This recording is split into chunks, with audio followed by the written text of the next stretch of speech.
Welcome to the Digital Analytics Power Hour. Tim, Michael, Mo, and the occasional guest discussing digital analytics issues of the day.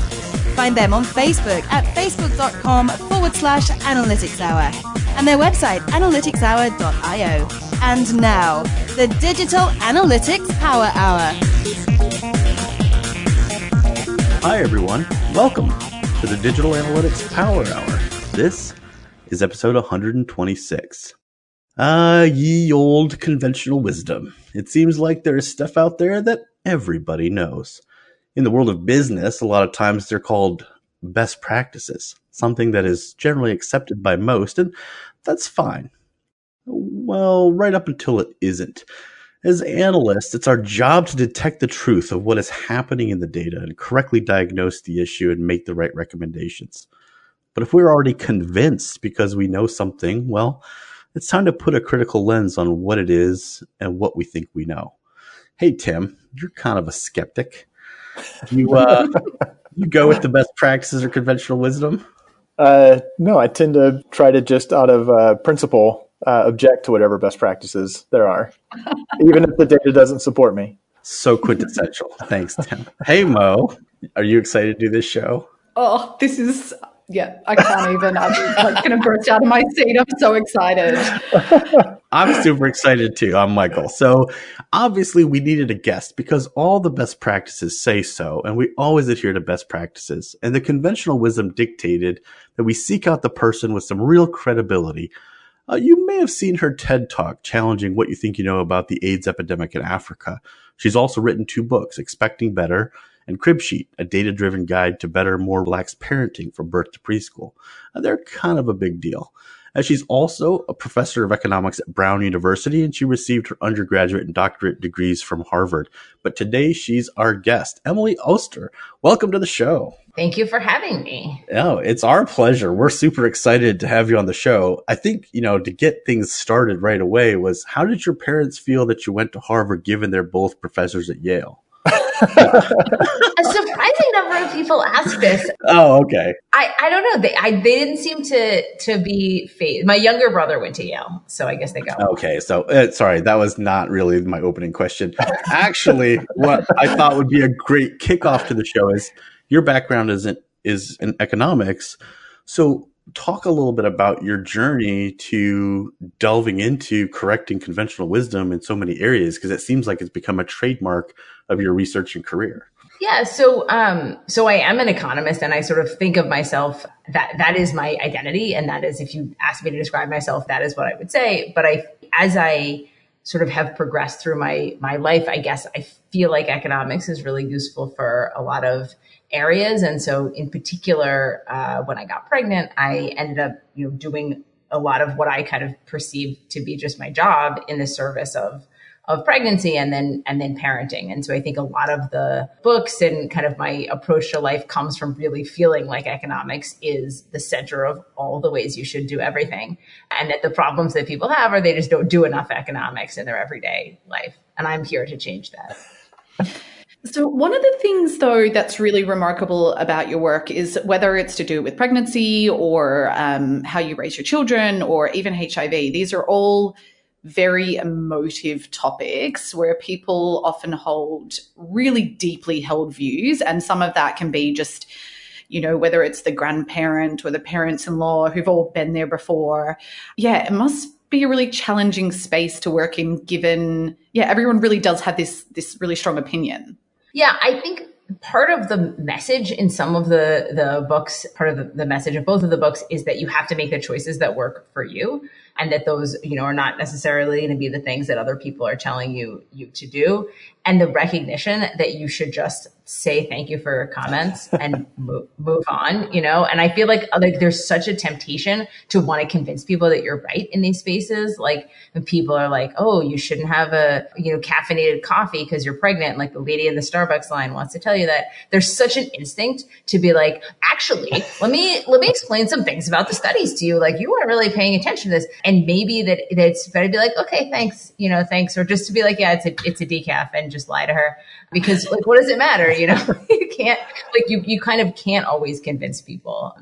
And you can't always meet these sort of beliefs with evidence. But it's so easy to get sucked into when you have all this evidence and you realize that this happened to me because in kind of reading the Expecting Better before the show, I wound up in a discussion over Guinness with a neighbor, and I was really just making conversation, and man, I hit some nerves with him. And I kept coming back to saying, but the point of the book is just to be informed and then to make your own decisions, which seems like even in other areas of life, that's not bad to say, why don't you actually get the data? And then if you still have a belief about X or Y, at least you're making it informed.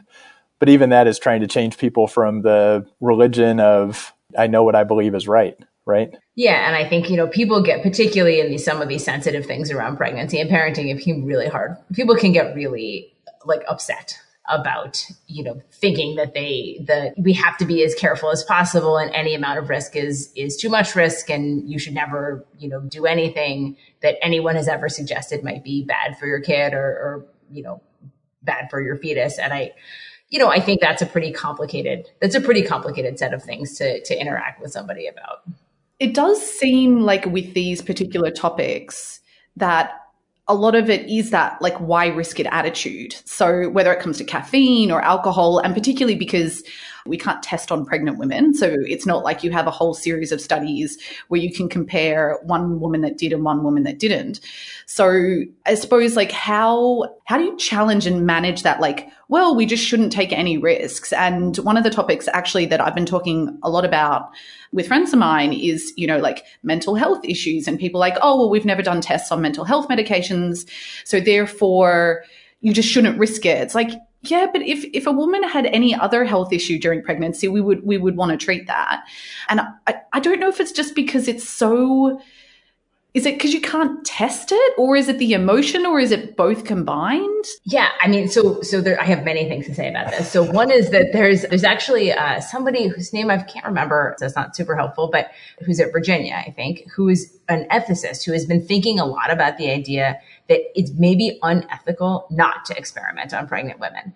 That, we have this idea that we can't experiment on pregnant women. We shouldn't, see what kind of antidepressants are safe. But I think her point is well, no, actually, it is unethical not to do that, because then we don't have the right kind of evidence to guide people in that space. And I think that's actually a pretty interesting point, which is for me pretty resonant. And so I don't know how we can sort of societally deal with this idea that we have to be as safe as possible without recognizing that there are trade-offs. I think mental health is a good and sort of extreme example that, to say, well, let's not put people on an SSRI because you never know, what if there was some bad effect on the baby, but not to be well, actually, don't you think that, depression during pregnancy and postpartum, that could also be bad for the baby. And this comes up again in breastfeeding. People are well, I don't want to put women on an SSRI because then they have to quit breastfeeding, or women who say, well, I didn't treat my postpartum depression because I was afraid I would have to quit breastfeeding. And, doctors told me, well, the safest thing is not to combine these things. But of course, then there's 9 different things. You're supposed to breastfeed. You're not supposed to be depressed. You're not supposed to take SSRIs. It may be that you literally cannot do all of those things. You can not be depressed and take an SSRI and not, you just can't do all 3 of them at the same time. There's no set of paths that don't, they're all dead ends. There's just there's no path. There's no way to do those things. And so then we're what are we telling people to do? You just do everything. Well, actually, those things literally cannot all happen. So, I don't know. Well, but the testing, one, we have a history there's been the human testing in Tuskegee or Puerto Rico or Nazi, right? So there's all that baggage of it not being done transparently and ethically. It almost starts to sound like the trolley problem as well, collect the data. I'm starting to feel really good about being in digital where we can just, A/B test web experiences and people, most they get torqued about is that they got a different, global navigation on the website than somebody else. Yeah. And I will say, in a lot of these spaces, there is some evidence. It's just, it's typically not randomized, right? So it's not that it's impossible to do studies that involve data on pregnant women.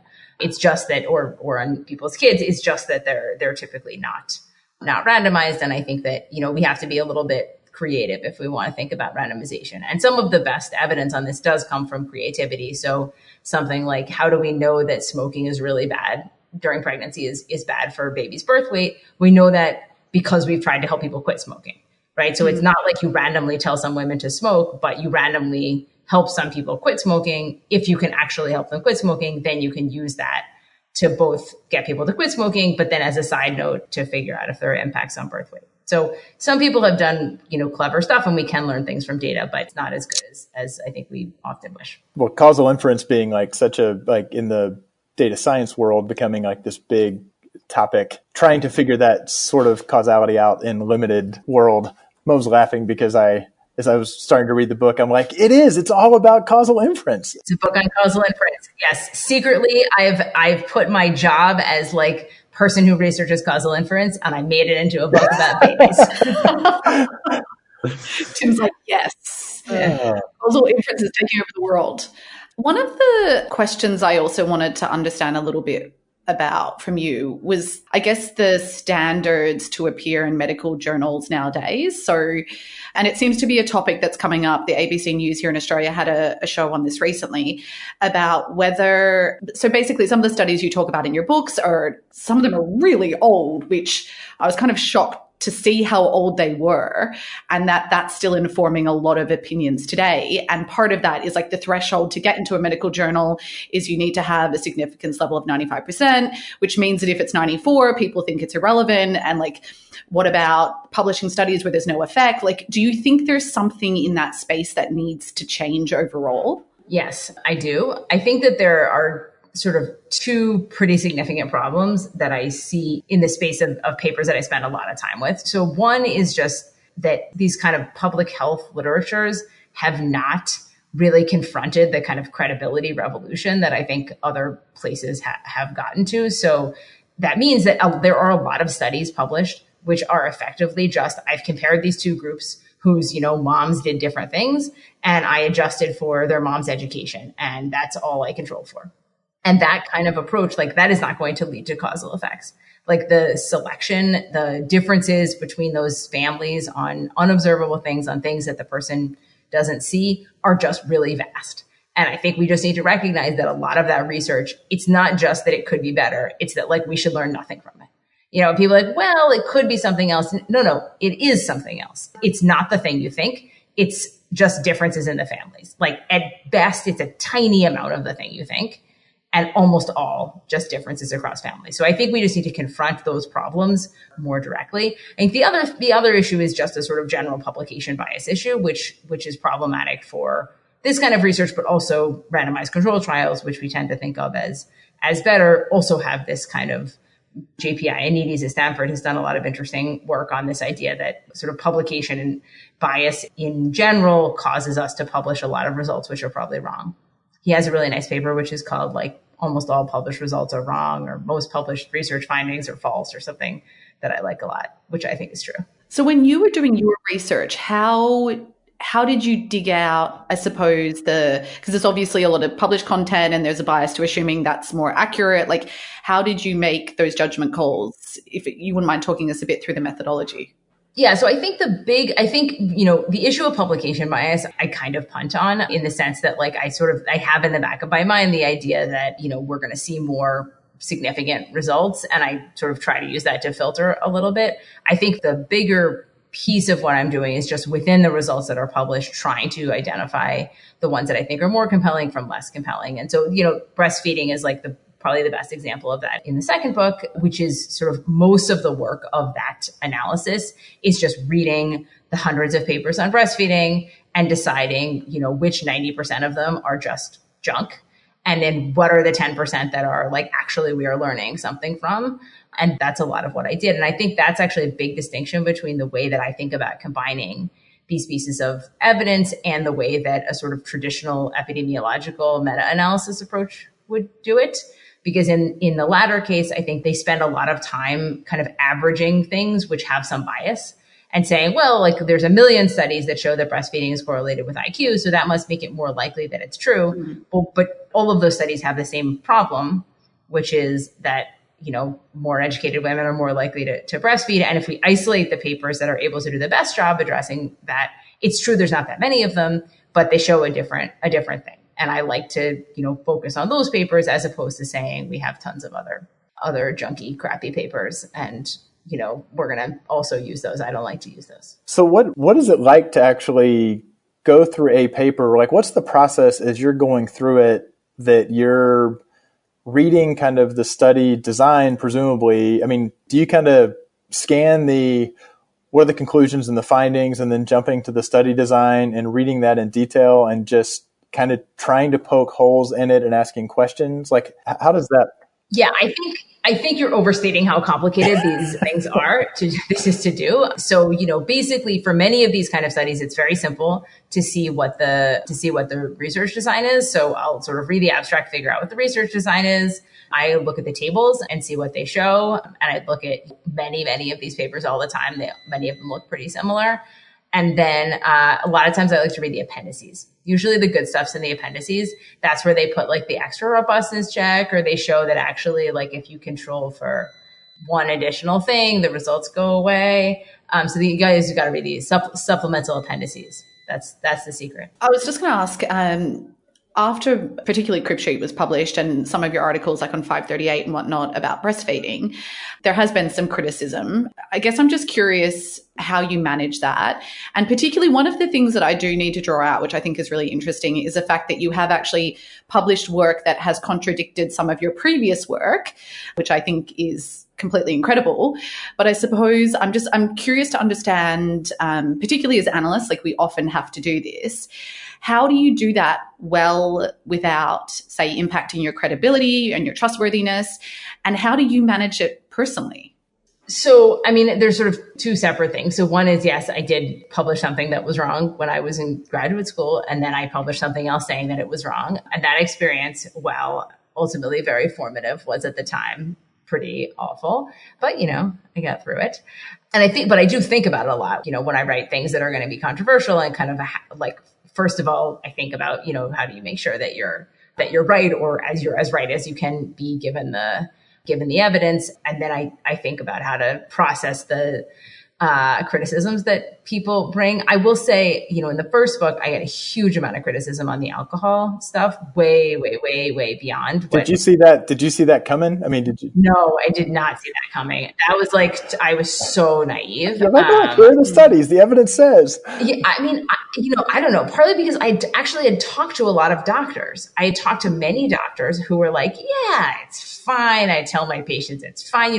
Like you can read surveys where it's like 50% of doctors tell their patients in the US, tell their patients it's fine to have a little bit, or at least some of their patients it's fine to have a little bit of wine. So I hadn't sort of processed, like I had understood, like some people would be like, but I hadn't processed that this was going to be such a significant thing. And that was really, I found that really hard. Like it was, just being kind of like attacked in this way and feeling like I hadn't sort of come into it the right way. Like I would have presented the information differently or talked about it a little differently, not in terms of the conclusions, but just the way I talked about it, I would have done differently if I had known where we were going, how people would react. So that was really hard. I thought I would get some of that same kind of pushback on breastfeeding. And there's been a little bit, but it's like nothing.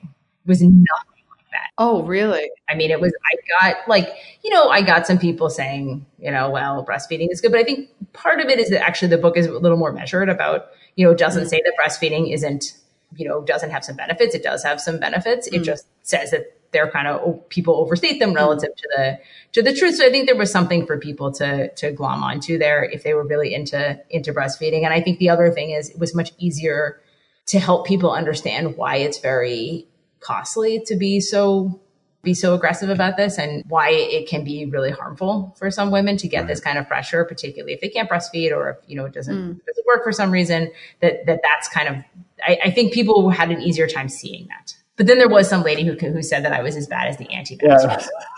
Yeah. Let's just ignore that. Let's ignore that human completely. That's you can't please everybody. So you've mentioned a couple of times, talking more abstractly about some of these things where, you made a recommendation based on the analysis of these papers, and the response you got was over proportionate in terms of like the emotional reaction that people had that because of their ingoing beliefs into this. And I think that's a really good thing for analysts to think about. So can you talk a little bit about how do you, like, when you speak to a lot of people, you're talking to lots of different groups of people, when you know something may cause someone to sort of be like, whoa, what are you talking about? How are you framing that? And what ways are you doing that? Because I think there's a really important thing for people, we don't do the kind of work you do, but we do present ideas to people who are like, I don't believe your idea. And we're like, well, the data supports it. And you end up either in a very like oppositional way. But I'm curious, like, how have you seen that work out? Maybe some positive ways, or maybe they're just people are really stuck and they can't. I don't know. Yeah, so I have practiced a lot over time, both when I talk about my academic work and I'm going to talk about this work, sort of projecting an atmosphere of openness, which tends to work better. And so when I talk about, something like breastfeeding, I open with the good stuff. Like, I looked into breastfeeding and, there are some real benefits. They are blah, blah, blah, blah, blah. But some of the things that you heard are overstated, and here is some of the evidence for that. And so I think you kind of get people a little bit more on your team. I find I get people a little bit more on my team that way, and then you kind of hit them with like, here's what the data says, and I think that works some of the time. I have had a lot of interactions or some interactions around the book where I felt like I was just not making any progress, particularly around vaccines. So in the book, I say that you should vaccinate your kid and that vaccines are safe and effective. And I spend a lot of time on why I think that. And I have talked about that with people. And that's where I get people who are just like, they're not hearing it. They have an additional, reason why, well, actually, yes, that study's from Denmark, but in Denmark, they give the first vaccines at 3 months, and here we give them at 2 months. And so you can't ever learn anything from that evidence, which of course doesn't make any sense, but is also a very hard thing to refute, because if you believe that to be true, like, what am I going to say? Like, that's crazy, but okay, like, we're not. So I think there are places where people are so ingrained that it's almost impossible to sort of pull them out with anything, data, rhetoric. Yeah. I remember our second child was born right around that time where the whole vaccination thing was really at its height. And my wife is a nurse, and we were questioning whether or not we should even vaccinate. Like, so it was crazy. And eventually we're like, come on, this is not real. But yeah. And how many people share personal anecdotes of their own children with you at this point? Have you had it? Yeah. 100%. 100%. Let me tell you about our journey. No, I'm just kidding. Yes. No, I think it's great. I mean, that is many of my conversations, which is good. That's why I got into it. Well, but I mean, people are very stuck out there. And actually that's why, like, I was very fascinated with your books, because I was like, when I was about to become a father, I think most people are in that position of not knowing anything. And all the information they're getting is just sort of what, like, the cure to the common cold type stuff. Like, well, you take 3 of these and you do 4 of that. And so for someone to actually create some kind of like wealth researched information is kind of a big deal. So I kind of just wish you were around about 10 years earlier. Right. That's all. So there's this other idea that, and Mo touched on this a little bit earlier, with kind of all odds are not created equally, but coming at it from just in general, human beings' ability to kind of do probabilistic thinking and think about a 90% chance versus a 98% chance, and everything wanting to see it as binary. Do you feel like I feel like that's a challenge in the business world, even when we have much, much better data, and trying to say there is no such thing as 100% confidence level. Yeah. And that makes people, they want the simplification, and therefore they're resistant to a nuanced discussion, or where they need to kind of actually consider probabilities. Yeah. I mean, I often say, like, I think people basically have only 3 probabilities, always, sometimes, and never. And you can understand that something doesn't always happen, or, it kind of sometimes happens, but understanding the difference, particularly at the tails between, 99% and 99.9%, that somehow those are actually really different. And they're as different as some things you might perceive as very different. And yet people kind of don't process that. And so this is something I think about so much in writing because it's so important to some of these decisions. So something like, what kind of prenatal testing should I have really requires people to actually understand what are the probabilities of these different events happening. And they're very small probabilities. And so I usually try to think about framing them in a way so you're trading off things you do understand or framing them with a probability that's closer to something you understand. So I spend a lot of time talking about like the risks of being in a car as a frame of something like you're taking that risk. That's a risk you sort of understand. You could put things as more risky than that, less risky than that. At least it would be a benchmark as a starting point. I noticed that quite a bit in the book where you'll be like, this is the probability of this. And then you'll have 5 other examples, which I guess provide like a bit of a scale so that someone who's not familiar with the concept of probability can be like, oh, that's the same as traveling in a car or getting hit by lightning or whatever the case may be. And I think that's something that analytics could probably do better, is trying to contextualize that. Right. I mean, I think I always try to explain to people like the chance of winning the lottery, because one time in graduate school, I wrote a paper on lottery. And so sometimes people ask me to like talk about the lottery and they'll be like, there's a 1 in 80 million chance. I'm like, that's 0. And they're like, well, what about the 1? It's like, that number is 0. So in case you're wondering what the number is, it's 0. But then you find the person whose third cousin friend's neighbor actually won the lottery and therefore they have blown up your entire premise because... The best experience I had with that was I went on Good Morning America and I talked about this. And I said, it's exciting to play because you feel like I could win, but of course you won't, or something of that nature. And they cut the quote as like, you might win. And then they cut my quote. And so my college roommate calls me and she's like, my mom said you were on the Good Morning America and you said she might win the lottery. That was not what it was. Oh, wait till we're done editing this. I mean, this podcast, We're sorry. Exactly. You do, and that's how TV is a lot of fake news. We cannot let that air. We get too many advertising dollars from state lotteries. So one of the concepts I'd love to touch on, which I think is framed really well in your second book, Crib Sheet, is about cost benefit. And obviously working in analytics, it's something we do talk about in a business context a lot, but it also, I've been reflecting on this a lot, and I'm going to share an example from a close person to me, which I'm sure everyone can guess who that person is. So she was making a decision about daycare for her son. And she called me up, and I was a kind of shit human when we first had the conversation, because there were like 3 choices. And one was, a really good school that's really close by. They serve kind of crappy food for the kids. The kids aren't reading yet, not too sure about the educational standards. The other one was like a really, really great school, best reviews. All the kids seemed to perform really well. They were already reading. And then, there was another third option, but, the principal wasn't nice. So that was kind of next. And I said to her, I was like, well, why wouldn't you just choose the best school with like the best, I guess, education program for your kid? And she said to me, she goes, that is important. But what is also important is that's a 45-minute drive. So that's an hour and a half I don't have with my kid every day. Is the education standards of a 3-year-old going to make a difference in the course of their entire lifetime? 1 year at a preschool is probably not going to. And we ended up having this massive discussion, and I'm not going to lie, I often use a matrix and I score different things when I'm making an important decision, which I told her to do. And I then was reading your book and I had this like, whoa, this is like exactly what Emily's talking about, is like, cost benefit is also so subjective. And when it comes to parenting, that's actually okay. Like for you as a parent, something might be more important, and that might be the time with your kid.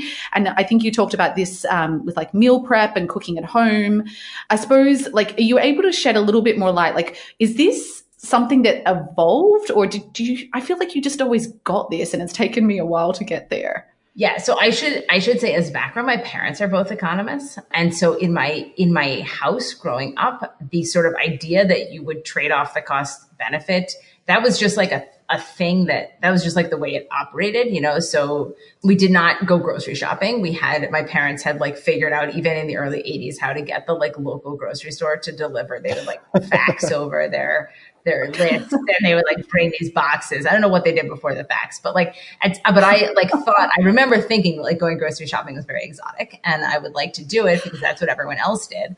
Now I realize that was wrong. And so I was like, why don't we go grocery shopping? And my mother was like, well, my opportunity cost of time is very high. And I remember being like, oh, okay, yeah, that makes sense. Like of course, that's the answer. Like I should have thought of that.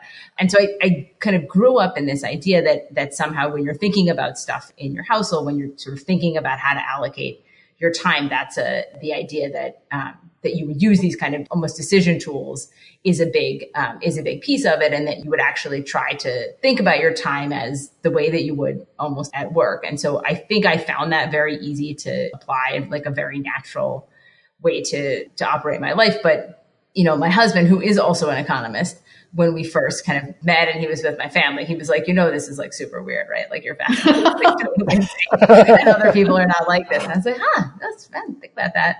And so, I recognize it's a bit weird, but of course now he's also an economist. So it's very easy. We can just like go right into doing it all this way. But I think it is, for me, it's very helpful.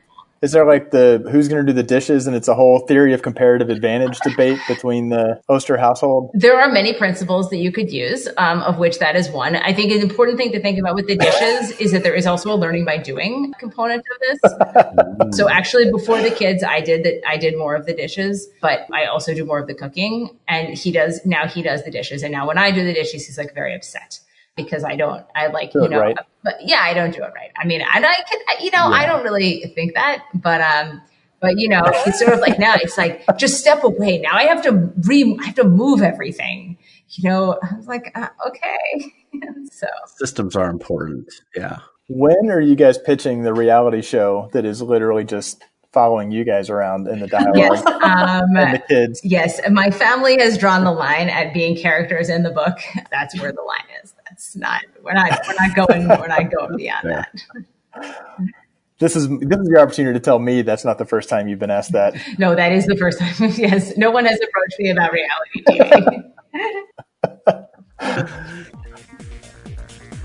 Yeah, as we step away for our multi-touch moment, Josh, I recommend to everybody that they get somebody on their team that's a growth hacker. You know what I mean? Yeah, too many companies just focus on static marketing. I know, and it's a tragedy, but more and more people are getting into the swing of things, and there's a great new tool out there. I know you've heard about it, growthalytics.cool. They've been so visionary, they're now getting you to that chief growth hacker that every company needs. Yeah, and the best thing about it is you don't even have to involve your IT group. There's actually no code that needs to be added to your website. Talk about lean analytics, Michael. I love it. This is the kind of technology is created by 3 Stanford grads who realize that every other platform is out there doing it wrong. And that's just it. You deploy it or don't deploy it, actually. You just log in with the mobile app. There is no desktop. And you just choose from a predefined set of North Star metrics, and the insights just start rolling in. I mean, what could be simpler? Start up the Model S because our valuation just tripled. Boom. I'm getting 2 new pairs of Allbirds and another Patagonia vest off of this one. It's the best. All right, great stuff. Well, let's get back to the show. So I do have one question from a listener that I'd like to ask. So Nicole Feeman, we have this thing called Measure Slack, and it's basically like 5,000 analysts that just like nerd out and chat to each other on Slack and help each other with problems, which is really lovely. And I did share with some of the people on there that you were going to be on the show. So Nicole was really curious to understand, I suppose, when you're going into doing analysis like this, whether it's on breastfeeding or like whatever the topic is, naturally as humans, we always have something in our mind of what we expect the outcome to be.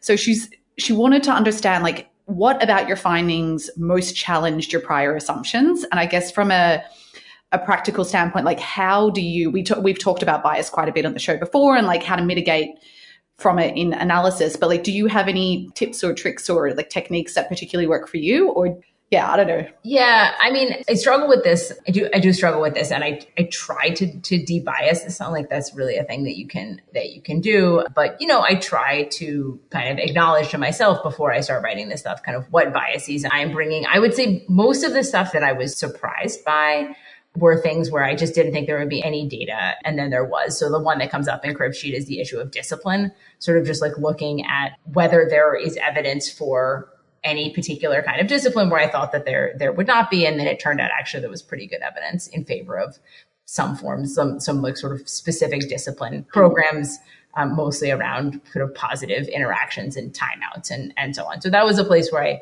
that was a place where I changed what I was doing parenting wise because of doing the research for the book, which doesn't happen that much because usually I've already learned about the thing before I write it in the book. But then there were a few places, actually this was one place, which is about spanking, where I'm pretty explicit in the book. There is no evidence. I'm going to tell you what I think the evidence says here, but I also want to be clear, there is no evidence that would make me think that this was an okay thing to do, just because that is a personal bias that I bring that was strong enough that I didn't want to, I wanted to acknowledge that. So sometimes I do think about, should I say how I feel about this? And the books are pretty open about the choices that I made, particularly in pregnancy. I'm pretty open about I chose not to have an epidural and that was important to me, but I try to also be I can see why you would not choose that. Yeah. So in my research, what I did is I went back and I read all the 1 and 2 star reviews on Amazon. That sounds fun. So, because what I wanted to see was sort of how people who were sort of having a problem were interacting with it. And that was very interesting because between books, the tenor of the disagreement changed.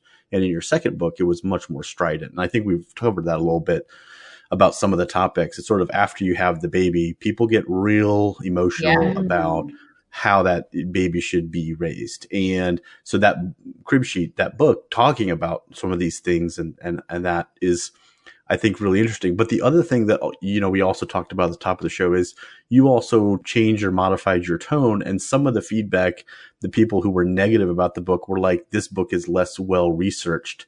I wonder if even the way you talked about what you were doing, because I honestly don't believe that you researched things less. I think you modified your style to be more adaptive to probably a broader audience.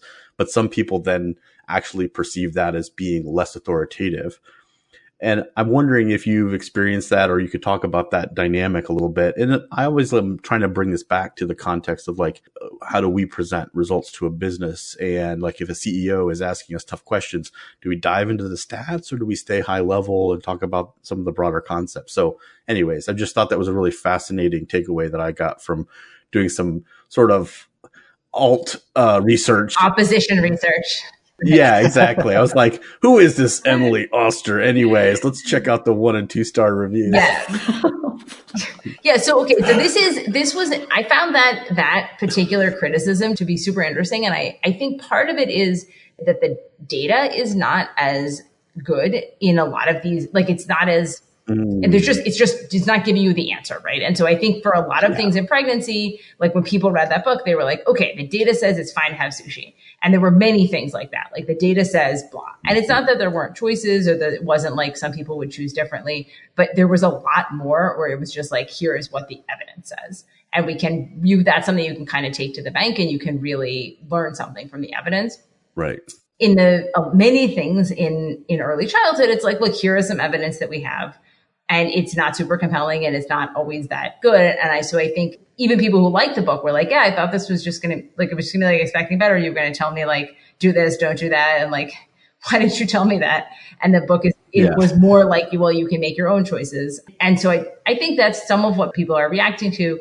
I think the other piece is, yes, I clearly moved towards a slightly more chatty style, which I think does make the book more accessible, but also has the feature that it kind of masks a little bit more the work, right? And so there's sort of the book is something between a memoir and a meta-analysis. In both cases, the thing that's underlying it is a meta-analysis. The question is, when you write it, how close do you get to writing the meta-analysis? And I think the first book is closer to that than the second, even though the research was. Are we trending then towards the third book is the teenage years? I don't know. We have no idea. Just be do whatever. Who cares? Yeah. It doesn't matter. They're going to hate you. Yeah, exactly. Just try to live through it. Don't die. No one has cracked that code. Yeah, I don't know. I'm thinking out loud here, but I do wonder, because you have talked before about the concept that lots of parental decisions and I guess the justification for why a parent made a particular decision stems from loss aversion. And basically that decision was so tough for me and involved sacrifice. So therefore it must have been a better decision. I wonder, and this is literally me just hypothesizing, but I just wonder whether like whether a person reading a book, reading one of your books pre being a parent, therefore would be able to have a more open mind than a person post children reading your book. Although I don't know, Tim read them all and he seems to have an open mind, but he's all about the data. So I don't know. The reviews clearly indicated that someone should read this book before having a child. Okay. Absolutely, is my perspective. Yeah, I think once you have a kid, you can get pretty like locked into the things that you're doing, and it can be very hard to either say, well, I did this wrong, or even if the book's like all choices are good, or many different choices could be the right choices for you. If you made a choice that was very difficult, that then to hear like there wasn't a lot of benefit from that, I think that's the thing that's hard, right? So I write in the book about how like sleep training, like there's no evidence that that's bad for your kid and it does help them sleep better. And one of the pieces of pushback I got there was from people who were like, I suffered through, postpartum depression and my kid didn't sleep through the night until they were 2, but I would do anything for them. And like, if you choose to do this, you must hate your kid. And I think some of that comes from the feeling like, to just be like, yeah, I suffered through postpartum depression and, my kid didn't sleep through the night too, but I guess that was on me because I could have done it a different way. I think that's not something we like to say. It's an emotional response. Well, or that as a wise person repeats to me regularly, we're all doing the best we can at any given moment in time. It's the best we're capable of, which means everybody made decisions, and they made the decisions based on what they knew or felt or believed, whether they researched it or not. And so then it is going back and saying, well, wait a minute, if that wasn't maybe the optimal decision, now I have to reevaluate. Yeah, that's getting deep. Wait, sorry, is this Julie? Does Julie say this? She quotes my son's therapist. Yeah. I was going to be like, I don't remember saying that to you, Tim. So I do have a couple of total like curiosity things that were around specific, and this is more from Expecting Better and also kind of hot topics. So we're back in the anti-vaxxer world, or at least the vaccine world, but there wasn't a whole lot about autism.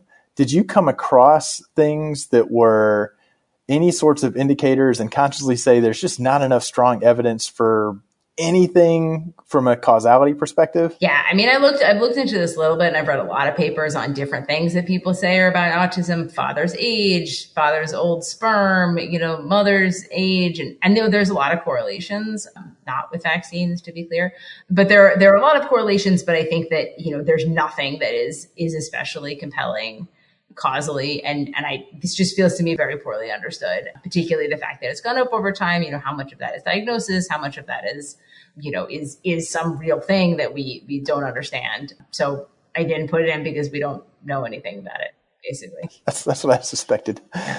The other, there seemed to be a lot of studies, and this seems like it was just an outcome measure that the studies had, where they would measure IQ kind of down the road, and not having studied it exhaustively, it seems like I picked up through various sources that IQ is kind of questioned as a great measure. So did you find yourself saying, oh my God, I could be researching for 100 years following one trap down the other, and that's the data that was collected? Yeah, I mean, IQ is a shit measure, and that's just like that's like, but it's not the only thing people measure, right? There's other neurodevelopment measures, there's behavior stuff, and these things all there's test scores. These all sort of line up in most of these studies as being the same. I think there are many outcomes which are missing and where we don't actually see anything about them. So like, people often ask me, well, how do I make my kid happy? Like, how do I, where's the study where the outcome is like, is your kid happy? And I was like, well, we don't have that isn't a study. We like things we can measure in administrative data or with tests. And so we're pretty focused on those things, but it is an inherent and very deep limitation of what you're even able to do with data. God, you must get that all the time though. Like, here's my every problem about my child, and you're the expert. That must be hard. Do you just say like, no, I don't know that? How do you? Yeah, usually I'm just like, we don't know. I mean, people don't ask me that many things about the older kids. They ask me a lot of questions about pregnancy, like, is it okay to have tonic water? That was yesterday. Somebody is like messaging me like, is it okay to have tonic water? Yeah. Tonic water? You're not allowed to have quinine, like as malarial medication is contraindicated. And so that's right. Yeah. Yeah. I'm like mind blown. All this shit. I'm just like, I can't believe people think about this. I just be like, unless someone told me definitely no, then stick to the White Claws. Yeah, and people like the internet has conflicting. People are. Yeah. Oh Mo. Yeah. Oh Mo. I'm like, to be clear, I'm also the only person on the show who has not had a baby or ever been pregnant. So yeah, It's possible she has a sister who has a son and who may or may not have been unnamed referenced earlier in the show. It's possible. Who also just messaged me saying, I'm so fucking jealous. Can you ask Emily if we can have drinks? So are you in Australia? Oh, my sister's in the Bay Area. But okay. yeah. She does the same job as me. So she actually used to work with Tim. So it's kind of nice. That's funny. Yeah. Such a small world. Okay, we're going to keep chit-chatting, but we do have to start to wrap up. And it's unfortunate because there's so much value in this conversation, and I'm enjoying it so much. So one thing we love to do on the show is go around the horn and do a last call. And it's anything we found interesting or want to tell our audience about. Emily, you're our guest, so I'll give you first crack at it, or we can skip you. No, I want to go. I want to go last. So I see what you do. Okay, perfect. Yeah. Then we'll start with Tim because he's the quintessential last call person. Oh man, I'm torn between the silliest one or the. Oh, I'm going to do the terrible. I'm going to recommend something that I haven't read. I'm going to recommend a post that is very compelling. That's 3 must-read statistics books for aspiring data scientists. And I just thought the recommendations sounded, the way they were described sounded like they would be ones for me to put on my bookshelf. So it's Naked Statistics, Stripping the Dread from the Data, Practical Statistics for Data Scientists, 50 Essential Concepts, and Statistics Done Wrong, the woefully complete guide. Don't those sound like page turners? They all sound like great nighttime reading. Although I'm not going to lie, I was reading Crib Sheet before bed every night and it scared the shit out of me. And I was like, this is a daytime book. And she hasn't slept in a week. Michael, why don't you go next? Oh, yeah, of course. Well, so I've got 2 things really quick mention. I've mentioned on the show before, but tomorrow, literally tomorrow, the Digital Analytics Association is having their first national conference in Chicago. And if you're coming, I will see you there. If you're not coming, you can start planning for next year. So if you mention this show to me, though, at the conference, I will give you some kind of special swag that I'll figure out by the time I get there. And then the other thing is I read a really great article recently. So Ben Thompson. I'll be there with you. So. Oh, yeah, that's right. Tim will be there too. So. but thanks, buddy. Hey, I couldn't remember. It's no swag from me. No. I'll just point them all your way. I'm going to have you order the swag, Tim. So okay. That's how that will work. And then I read a really great article a little while back by Ben Thompson of Stratechery, where he's talking about sort of how Amazon is functioning. And I really enjoyed it because I think I've mentioned on the podcast before how I always read Jeff Bezos' letter to shareholders every year. And in one of them, he always talked about how Amazon wanted to be a day one company. And in this post, Ben Thompson's able to demonstrate sort of how they're slipping on that a little bit and what they need to do to return. And I thought it was just a very good analysis of Amazon as a business at a time where Amazon is either the devil or the best thing ever, depending on your perspective. All right, Mo. Okay, I'm up.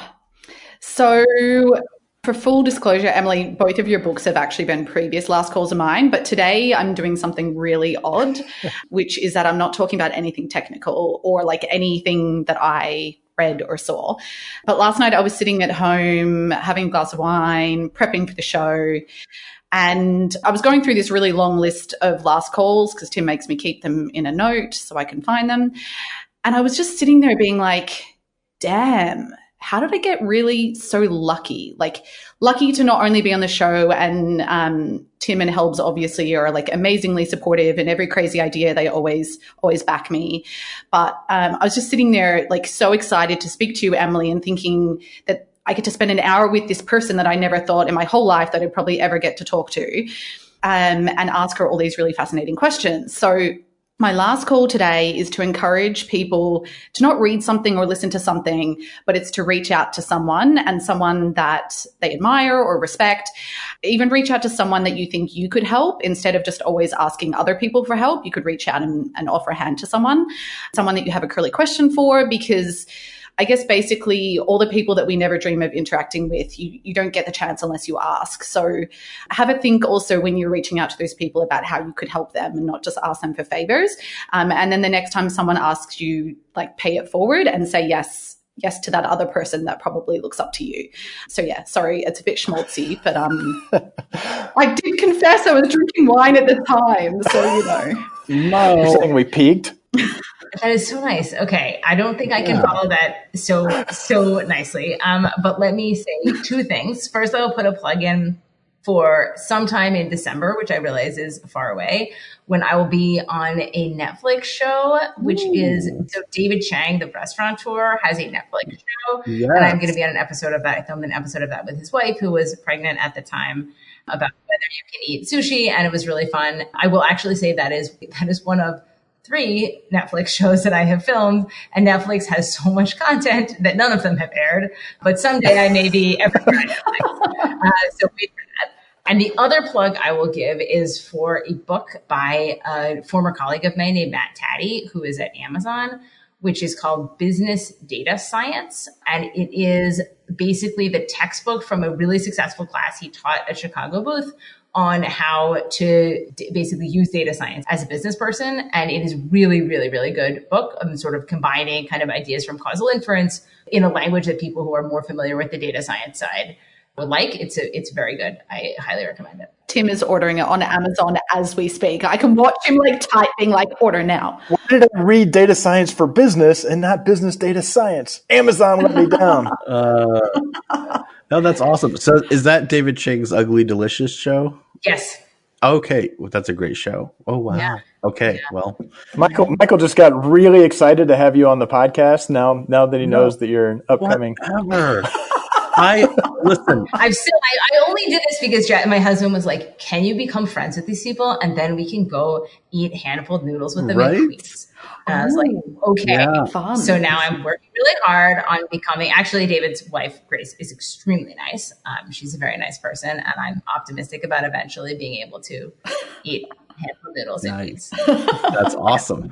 And yeah, Tim, just so you know, I was very excited about this episode, but someone had to anchor Mo's otherworldly excitement, so I just had to play the bad. Yeah, that's fair. That's fair. Just balance. It's all about balance. Exactly, it's all about balance. Exactly. Okay. Well, you've probably been listening and you are thinking to yourself, wow, this is amazing. Where do I find these books? And of course, you could buy them on Amazon or wherever books are sold. Find a local bookstore if you're so inclined. We would love to hear from you about this and how using some of these tools can help you as an analyst. So reach out to us on the Measure Slack or on our LinkedIn group. Obviously, the show wouldn't be possible without our great producer, Josh Crowhurst. So we'll always like to give him a shout out. And Emily, I can't thank you enough for coming on the show. This has actually been so delightful. And I think even just maybe I almost sort of because of how Mo feels about it, I feel so much better about it too. I was already okay with it, but I'm saying it so badly. Here's what I mean. It was super awesome to have you on the show, but to hear Mo talk that way about what it meant to her means it makes it even more meaningful that you're here. So thank you so much for taking your time. Your research has helped so many people, and so keep doing what you're doing, and been delighted to have this conversation with you. Thank you guys so much for having me. It was really fun and very nice. Awesome. Well, if you're out there and whether you've got a baby or you're thinking about having one, just remember, after you read Crib Sheet and Expecting Better, the other thing you need to do is keep analyzing. Thanks for listening, and don't forget to join the conversation on Facebook, Twitter, or Measure Slack group. We welcome your comments and questions. Visit us on the web at analyticshour.io, facebook.com/analyticshour, or at analyticshour on Twitter. So smart guys wanted to fit in, so they made up a term called analytics. Analytics don't work. Analytics. Oh my God. What the fuck does that even mean? But don't worry, like no matter what happens in your life, both my sister and I buy your books for every single woman we know that gets pregnant. So you're always going to have a great stream of income coming your way. So Because they're really popular, so they have a lot of friends. They do have a lot of friends. don't. That's why you're on the show, Mo. Like, I think we're just women in our 30s. Tim and I have no friends, and so it's all on you. Yes, my academic work, the rest of which is about like econometrics, is not as funny. It's like really hard to lighten it up, you know. Yeah. Go searching for what else has she written. Wait a minute. We do try to maintain an explicit rating on this podcast, so feel free to use profanity if you'd like to. You don't have to, but it is something that's become part of our brand. We were looking for an early differentiator. We decided that it looked so cool on iTunes to see the little E next to it that we decided to keep doing it. So. Rock flag and evidence.